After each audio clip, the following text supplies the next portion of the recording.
Chapter 6 Faster Pussycats Kill Kill. Something I have not touched upon yet about this series is all the titles come from old classic movies. Of course, the Faster Pussycats Kill Kill and the Three Go-Go Dancers and Orson Welles' A Touch of Evil, the movie of River's Edge, Jeff Bridges' movie, what was that one? The Last Pictures Show, Heart of Darkness, the documentary about the making of Apocalypse Now. All this stuff, it's so fascinating, it's so cool. This was a really well done episode, and it highlighted a lot of the stuff I really like about the series. Like the relationships with all the characters. Of course, that's one of the highlights of the show for me. And this episode, I have to say, more than any other, I'm going to call the kissing episode of all kissing episodes on Riverdale. So, to spoiler it for everybody who still hasn't watched it, Mr. Andrews, we got Fred Andrews and Hermione Lodge. They're kissing. They're in a relationship now. And that's really cool. I'm really happy for that. Man, Luke Perry, I love the guy. Everything he's done in this series. The way he acts when he's with Archie talking about Hermione. He's just got this flavor and level to him that just makes you care so much about who he is and what he does. I'm just so happy that he's in this series.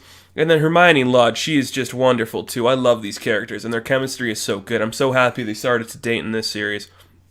Then we got something that's been working up for the past couple episodes now, and that's Archie and Valerie. These two have really good chemistry too, and every scene of the two of them singing and working on music together, you feel that there's something there, and I'm so happy that they finally just went forward and kissed. And the whole talent show or variety show angle of this episode was something I really liked. I liked seeing Archie up there on stage having his moments singing, and he just had something about him. The guy can sing. I will say that to KJ. He can really sing. He did super well in this. His voice was really good. He stood out. I really liked it. He just has this presence as Archie that you need for an Archie, and he's just so much like Archie, and it's so wonderful. And Valerie too, and her chemistry with the Pussycats too. And what I really liked about this episode is the angle with Josie and the Pussycats. I like Josie in the other episodes we saw. This one really focused more on Josie. And seeing her relationship with her mother and father, it was probably my favorite part of this episode, with all the good and juicy tidbits we had in this episode. Josie was a character I liked since we met her. I liked when they cast the actress. I was super okay with everything they did. And then when we finally get her, I'm just so happy and to see her like this. And her father, who's a famous jazz musician or something, it's a really nice angle to see the young and the old of different kinds of music, the jazz and the pop. I like that angle she has with her father, where he doesn't appreciate the music that she plays because it's not jazz.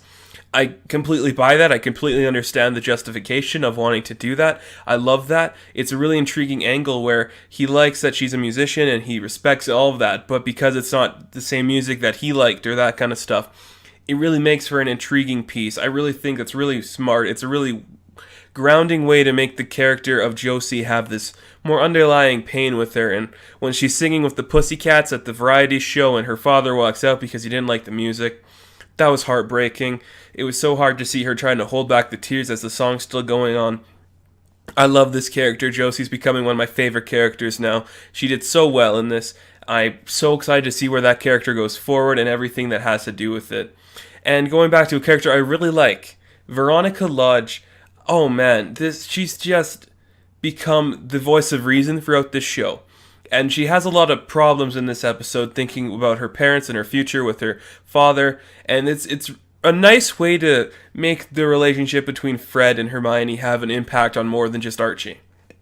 Because if Veronica was just alright with it, it wouldn't be the same, it'd just be kind of like that. But everything that happened with Veronica talking about her father and thinking that her parents are going to divorce, and her whole angle of wanting to see her father, because she's not victimizing him, she's not like making him a criminal, she's seeing him as her father throughout this whole thing, and it's so nice to see that, so refreshing. And she's just so nice, and her character could have been so stereotyped of a bitch, and they just made her such a nice person, a genuine person, where she just wants to help people. And I really like that angle. Whole thing with her mom and her fighting about giving Fred the contract because she's not happy with their relationship, and I love that Hermione just signed it. She's really trying to help Fred here, and I like that she cares about him, and it's not just a one-sided thing that he has to feel. It really adds something to this that I'm glad it did. And so let's go to some other things. Like I said earlier, everything with Archie at the variety show was really well done. Him wanting to sing, I liked it. And when he sees the football people wearing the masks, I just thought, oh my god, that's Teen Wolf, right? That's Teen Wolf. But it looks so good. It's such a nice way to have Archie in music. It just makes sense for his character. It makes sense for the show. And then I'm just really excited about it. I just think it was so good. There's no Cheryl in this episode. I don't know why there's no Cheryl. Whatever. And so now we'll go into probably the biggest thing outside of the talent show and Josie. And that's the Betty and Jughead side of the story.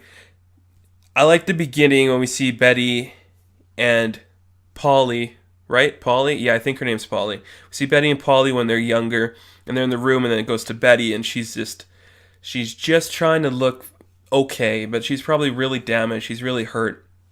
And she invites Jughead over for breakfast, and these two have really good chemistry, and that pays off a bit in this episode, not gonna lie. It pays off a little too well. And so the way that they talk to each other, that whole thing, they figure out where Polly's staying, so they go investigate that. Super smart, super cool. They get there, they find Polly, and Polly is pregnant. I was not expecting this, and it just makes me think how much of a playboy, how much of a fuckboy was actually Jason. Because Jason, he's doing drugs, and she's got to be drinking. He's got a playbook of the women he slept with, and now he impregnated a girl, and he's going to say he's going to run away with her. I don't buy it. I don't know who killed Jason. I'm not going to say that it was Mr. Cooper. I don't think it was. I'm sure he's an accomplice for something being covered up. Who knows, though? Anything is possible.